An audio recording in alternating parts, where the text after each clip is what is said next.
বাংলাদেশের উন্নয়নের দিকে তাকালে আমাদের লজ্জা হয়, বলেন শাহবাজ শরীফ। বাংলাদেশের অর্থনৈতিক উন্নয়নের ভূয়সী প্রশংসা করেছেন পাকিস্তানের প্রধানমন্ত্রী শাহবাজ শরীফ। তিনি বলেছেন, বাংলাদেশের অর্থনৈতিক প্রবৃদ্ধির দিকে তাকালে এখন তাদের লজ্জা হয়। আজ বৃহস্পতিবার পাকিস্তান ভিত্তিক সংবাদ মাধ্যম ডনের এক প্রতিবেদনে বলা হয়েছে, আগের দিন করাচিতে সিন্ধু প্রদেশের মুখ্যমন্ত্রীর বাসায় ব্যবসায়িক প্রতিনিধিদের সঙ্গে মতবিনিময় সভার বক্তব্যে বাংলাদেশ নিয়ে এসব কথা বলেন শাহবাজ শরীফ।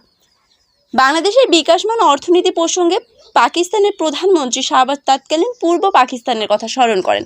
তিনি বলেন, সে সময় পূর্ব পাকিস্তানকে দেশের বোঝা মনে করা হতো, কিন্তু তারা শিল্পায়নের প্রবৃদ্ধিতে বিস্ময়কর অগ্রগতি অর্জন করেছে।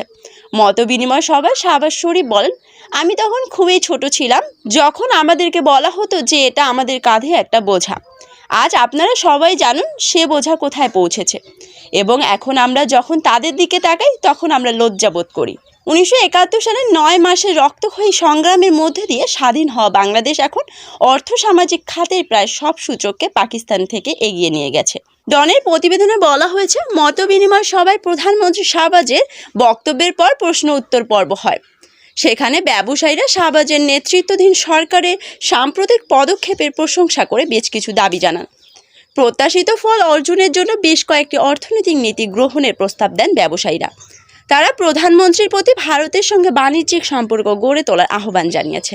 পাকিস্তানের রাজনৈতিক স্থিতিশীলতার জন্য কারাবন্দী তেহরিক-ই-ইনসাফের নেতা ইমরান খানের সঙ্গে সমঝোতা করারও অনুরোধ জানিয়েছে।